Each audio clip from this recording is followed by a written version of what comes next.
Magandang araw mga farmer at welcome na naman sa ating panibagong vlog. So, kamusta po kayo lahat? So, medyo matagal-tagal tayo mga farmer na hindi nakapag-update, no? So, may ginagawa na tayo dito mga farmer sa ating mini farm na project, no? So, yun din yung isa sa mga papakita ko sa inyo sa mga susunod natin mga vlog. So, ngayon nga mga farmer, pag-usapan niya natin kung ano yung mga management program natin dun sa mga biik natin na bagong panganak, no? Hanggang sa sila ay maiwalay.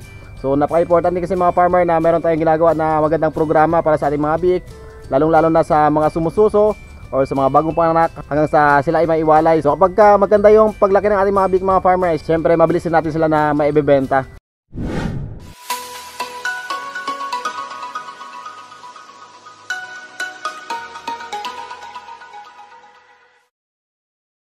So mga farmers, so tulad ng pinangako ko, may ginawa na naman tayong panibagong checklist, no? Ayan, so piglet management program para sa ating mga biik na bagong panganak hanggang sa sila ay maiwalay. So ito po yung mga continuation ng ating mga checklist nung nakaraan mga farmer, no, na ginawa.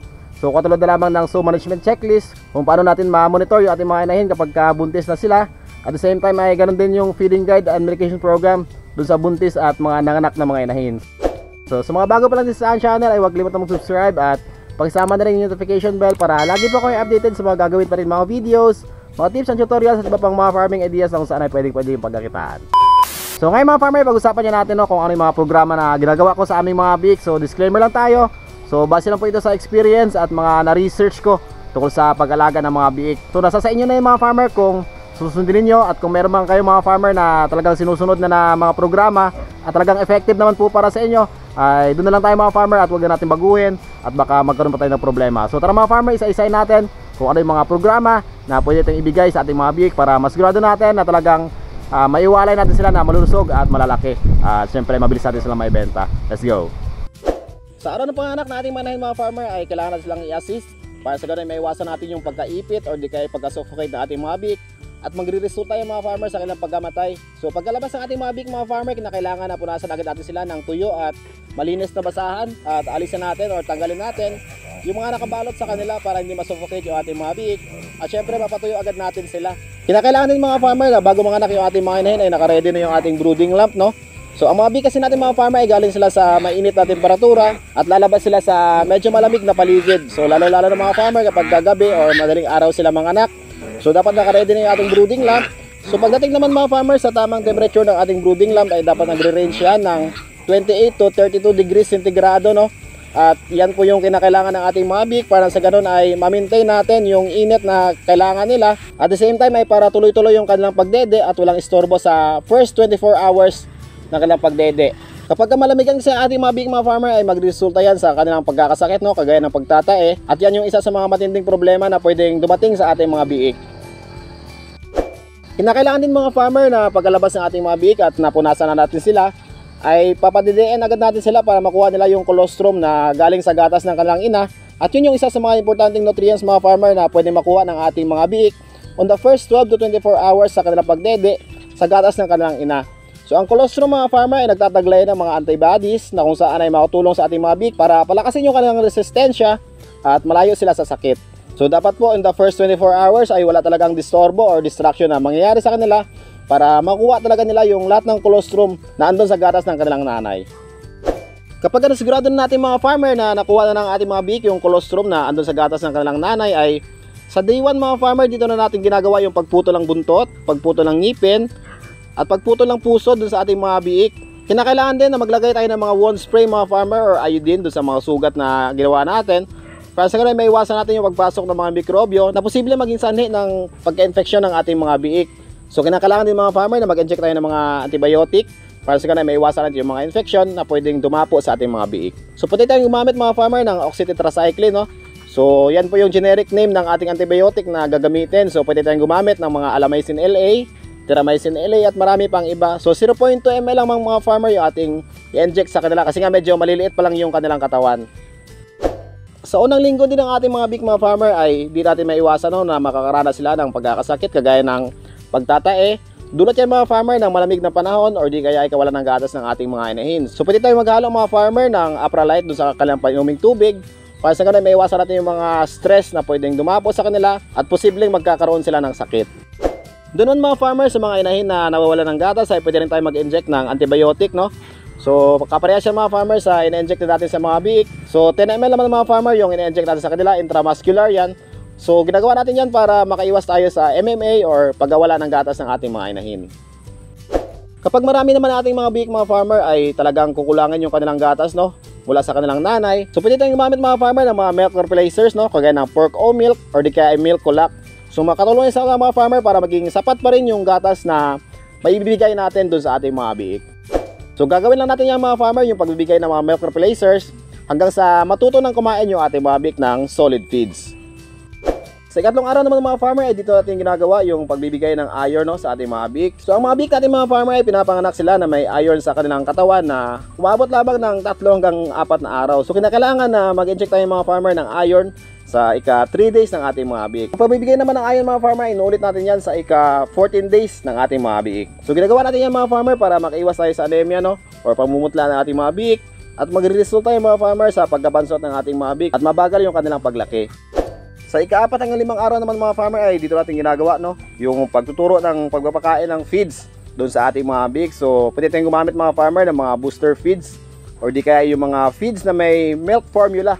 Para sa ganun ay masanay agad natin yung mga biik natin na kumain ng solid feeds. So pwede natin gawin yan mga farmer 1 to 2 times a day no. So yun yung ginagawa natin na preparation para sa pagkonsumo ng ating mga biik ng solid feeds. So pwede nyo panoorin mga farmer yung video na ginawa ko tungkol sa kung paano natin tinuruan yung ating mga biik na kumain ng solid feeds kahit na nasa murang edad pa lang sila. Sa ika-10 araw naman mga farmer ay dito natin ginagawa yung pagkakapon ng ating mga lalaki mga biik no. So para maiwasan natin yung pagkakaroon ng amoy or maangit na amoy dun sa karne ng ating mga alaga kapag kinakarne na natin sila. So maliban na lang mga farmer kung gagawin natin silang barako or palahi ang mga baboy. At dahil mga farmer gumawa tayo ng sugat dun sa mga itlog ng ating mga biik ay kinakailangan na mag-inject rin tayo ng antibiotic no. So mag-refer lang tayo mga farmer sa dosage and administration sa bawat gamot na ini-inject natin para maiwasan natin yung pagka-overdose or underdose sa pagbibigay ng mga gamot para sa kanila. At para naman mga farmer mabilis yung pagka-recover ng ating mga biik no.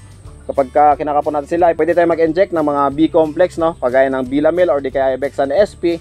At masigurado natin mga farmer na mabilis lang maka-recover dun sa ginawa natin pagkakapon sa kanila. At para mapatatili natin mga farmer na magiging malusog pa rin yung ating mga biik. Dahil sa edad na itong mga farmer na ating mga biik ay natututo na rin sila na kumain ng feeds no. So para palakasin natin yung gana nilang kumain ng feeds ay yun din yung isa sa mga epekto ng pag-inject ng B-complex sa ating mga biik. At inulit din natin yung mga farmer no, yung pag-inject ng B-complex sa ika day 25 nila.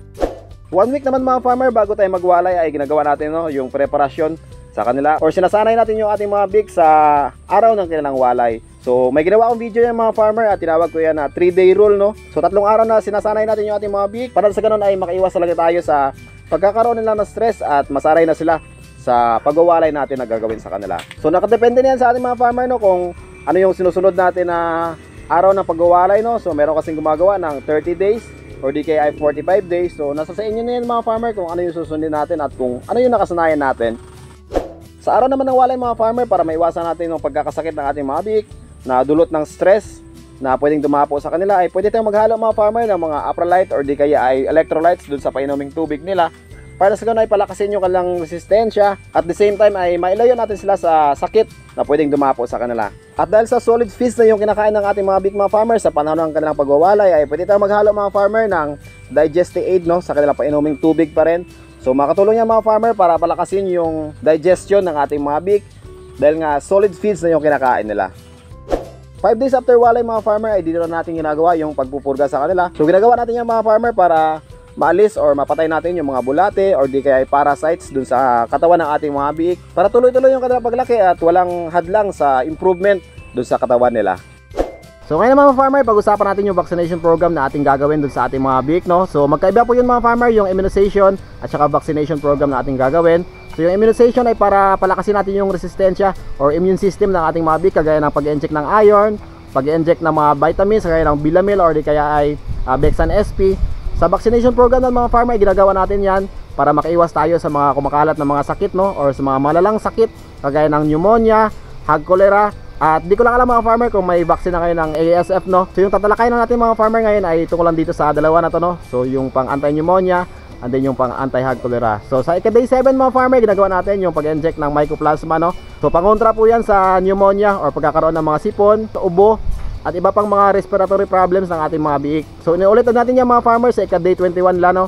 At sinasabay na natin ang Coglapes. Ang Coglapes mga farmer para po yun sa anti-hog cholera, no? Or dun sa mga matinding pagtatae ng ating mga biik. So para makaiwas tayo, inject tayo ng Coglapes at inuulit natin mga farmers sa ika-day 42 nila. So first inject natin day 21, second inject natin ay ika-day 42 na nila.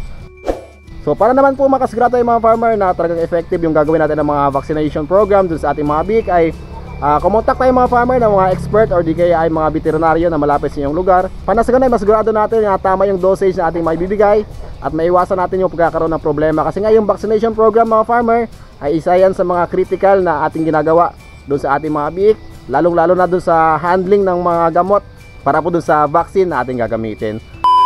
So yung mga farmer, tapos natin may discuss yung mga programa na pwede natin gawin sa ating mga biik, no? From birth to winning. So sana po ay may nakuha naman kayo mga farmer ng mga idea tungkol sa pag-alaga ng biik. Syempre para maiwasan natin yung pagkakaroon ng problema, tuloy-tuloy yung kanilang paglaki at mabilis natin sila maibenta. So tulad pa rin ng dating mga farmer, dating gawin pa rin. So sa mga gustong maka-avail ng ating program na ito or ating checklist ay ipopost ko pa rin ito mga farmer sa ating FB page na Mangunguma TV.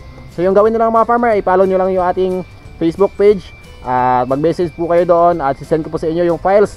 Kasama na rin yung mga files na ginawa natin dati.